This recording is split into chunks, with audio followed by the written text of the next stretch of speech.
నమస్కారం.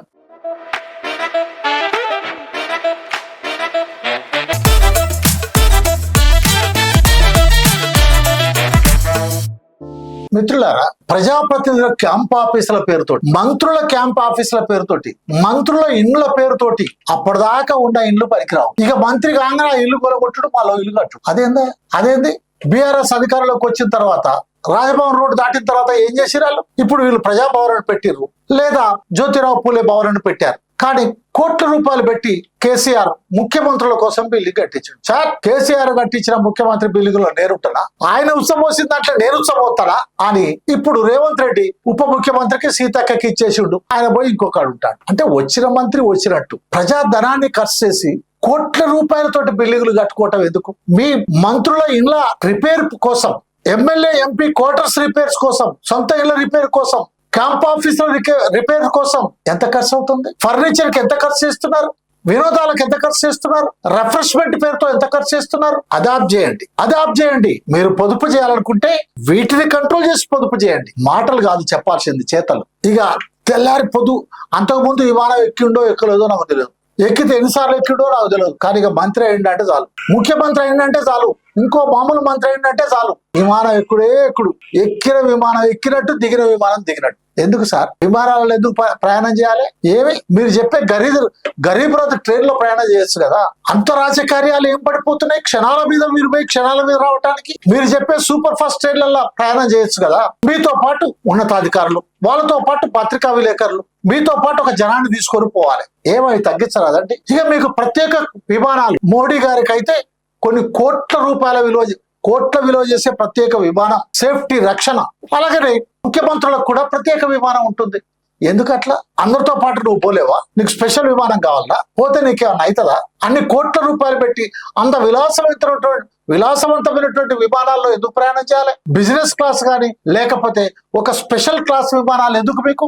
పొదుపు గురించి మాట్లాడే మీరు ఇవి పొదుపు చేయండి, ఇది పొదుపు చేయండి. ఇక కార్యక్రమాలు అవుతున్నారు, హెలికాప్టర్ వేసుకొని తిరుగుతాడు ఒక ఆయన.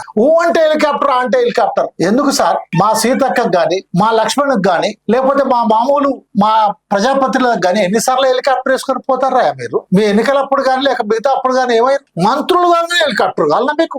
ఎమ్మెల్యేలు కాగానే, మంత్రులు కాగానే, ఎంపీలు కాగానే హెలికాప్టర్లు కావాలన్నా? ఏం మీకు ప్రభుత్వం ప్రకటించినటువంటి కార్లలో పోయి రావచ్చు కదా. మేడారం పోవాలంటే హెలికాప్టర్ కావాలి, దర్బారం పోవాలంటే హెలికాప్టర్ కావాలి, లేకపోతే ఇంకొకటి పోవాలంటే హెలికాప్టర్, ఇంకొకటి పోవాలంటే హెలికాప్టర్. దేవుళ్ళ దగ్గరికి హెలికాప్టర్ మీద పోతేనే దేవుడు రాణిస్తాడా, లేకుంటే రానియడా? విమానంలో పోతేనే దేవుడు రాణిస్తాడా, లేకపోతే రానియరా?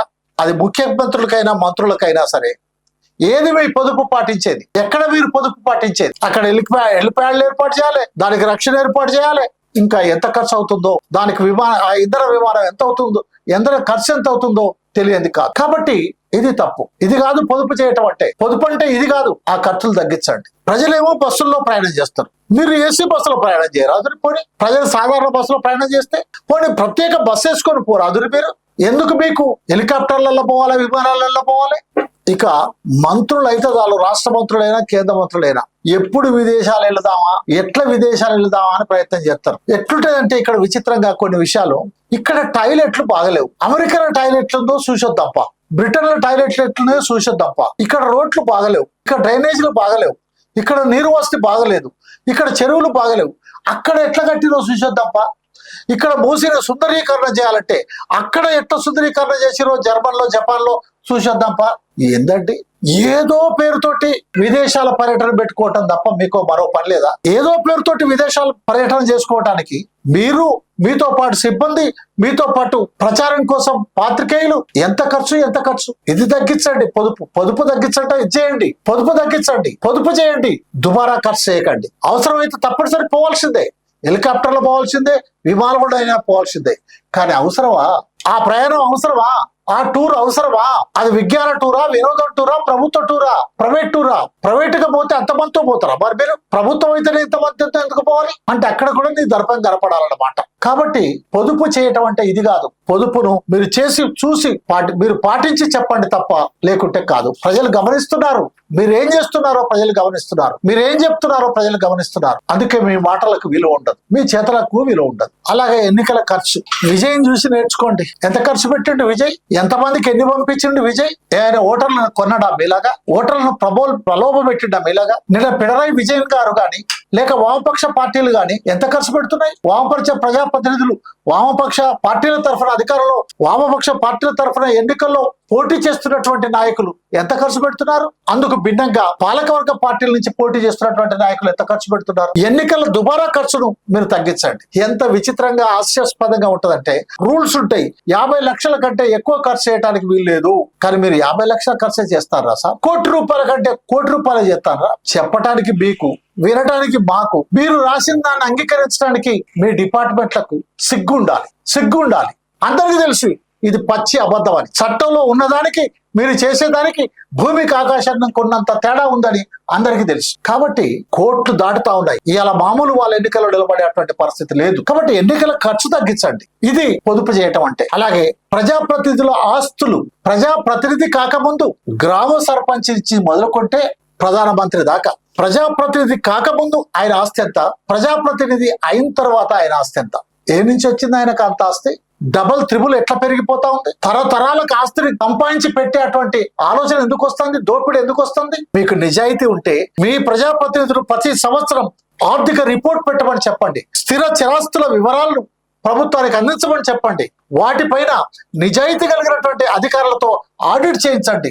అంతకంటే ఎక్కువ ఉంటే వాటిని జప్తు చేసి ప్రభుత్వానికి డిపాజిట్ చేయండి. ఇది పొదుపు అంటే. అంతేగాని మీ ఆస్తులు పెరిగిపోతా ఉండాలి, ప్రజల ఆస్తులు తరిగిపోతా ఉండాలి. మీరు విలాసవంతంగా బతకాలి, ప్రజలు మాత్రం నానా ఇబ్బందుల పాలై బతకాలి. అది కాదు. అలాగే ఇంకొకటి, ఎవరన్నా ఒక నౌకరు చేస్తే ఆ నౌకరికి పెన్షన్ వస్తుంది, నౌకరు చేసిన వాళ్ళకు పెన్షన్ వస్తుంది. మరి మీరు ఆ నౌకరుదారులా సార్? ఎమ్మెల్యేలు, ఎంపీలు, ఎమ్మెల్సీలు మీరంతా నౌకరుదారులా లేక ప్రజాసేవకులా? మీరు ఏం చెప్తారు? మేము ప్రజాసేవకులం, మేము ప్రజాసేవకులం, తీయని మాటలు చెప్తారు కదా. మరి మీకు పెన్షన్ ఎందుకు? ప్రజాసేవకులకు పెన్షన్ ఎందుకయ్యా?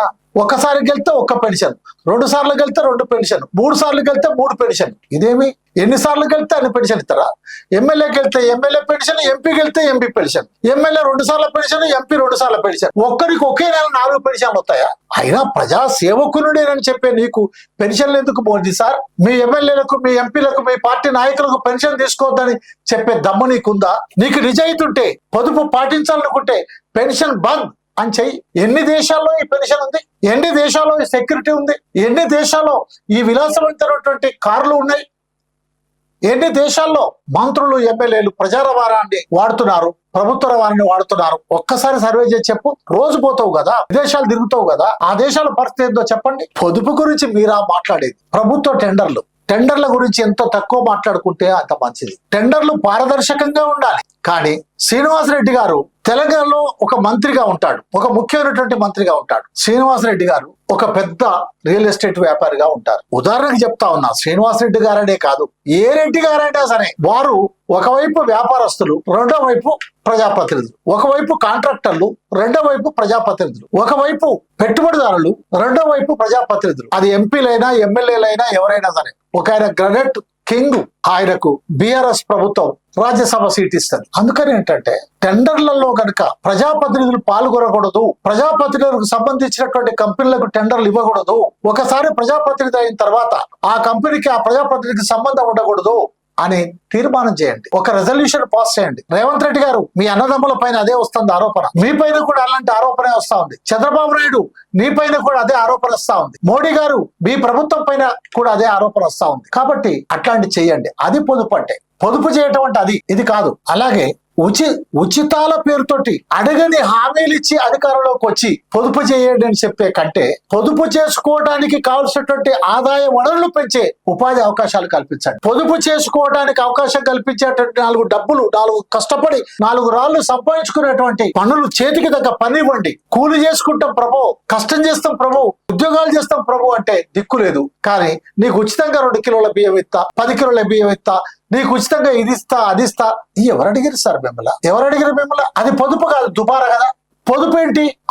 సంపాదించుకునే విధంగా మా ఆస్తులు పెరిగేటట్టుగా చూడండి. ప్రజల ఆస్తులు, ప్రజలు 4 రాళ్లు వెనకేసుకుని వాటిని పొదుపు చేసే విధంగా చూడండి. అది గాని ఉచితాల పేరుతోటి ఇది కాదు పొదుపు. ఏదైనా మిత్రులారా, పొదుపు చేయమని చెప్పేటువంటి పాలక వర్గాలకు ఏమాత్రం చిత్తశుద్ధి ఉన్నా కానీ ఇంతకు ముందు నేను చెప్పినటువంటి వాటన్నిటిని అమలు చేయకుండా వాళ్ళు పొదుపు మంత్రం లేక పొదుపు చేయమని చెప్పితే అది మోసం, దగ, కుట్ర తప్ప మరొకటి కాదు. ఈ రోజు మోడీ ప్రభుత్వమే కావచ్చు, నిన్న ఇంకో ప్రభుత్వం కావచ్చు, రేపు ఇంకో ప్రభుత్వం కావచ్చు. ప్రభుత్వాలకు పొదుపు పొదుపు పొదుపు అనేటువంటి మాట, ప్రజాప్రతినిధులకు పొదుపు పొదుపు పొదుపు అనే మాట అలవాటైపోయింది, ప్యాషన్ అయిపోయింది. మీరు చెప్పినా చెప్పకపోయినా ప్రజలు పొదుపు చేస్తారు. మీరు చెప్పినా చెప్పకపోయినా ఉన్న దాంట్లో గంజో తాగి ఓ పైసలు ఎన్నికేసుకుని వాళ్ళ పిల్లల్ని చదివించుకుంటారు, ఉద్యోగాలు ఇప్పించుకోవడానికి ప్రయత్నం చేస్తారు, ఓ గుడిసె తీసేసి గిల్లు కట్టుకోవడానికి ప్రయత్నం చేస్తారు, బడి కొని ఇంత పంట పండించుకోవడానికి ప్రయత్నం చేస్తారు. అది మీరు చెప్పాల్సిన అవసరం లేదు.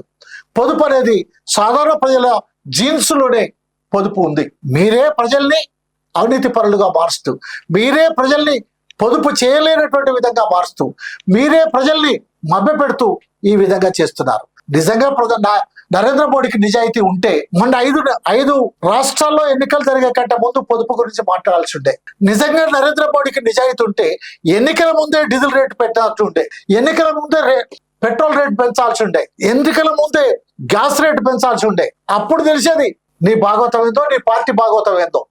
అన్ని అయిపోయినాయి కాబట్టి ఇక పెంచుడు మొదలేసావు. ఒకవైపు పెంచు, రెండొక వైపు పొదుపు పాటించు. ఎలా? మాటలకు చేతలకు పొంతనుండదా? ప్రజలు పిచ్చోళ్ళ? ఎవరికి అర్థం కాదా? మీ మోసం, మీ కుట్ర.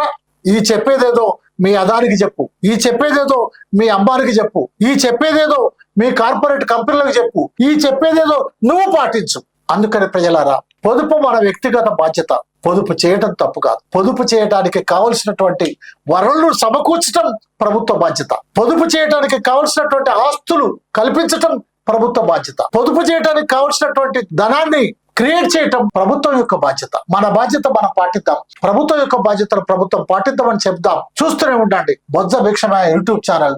సబ్స్క్రైబ్ చేయండి, షేర్ చేయండి, లైక్ చేయండి, కామెంట్ చేయండి. Thank you very much.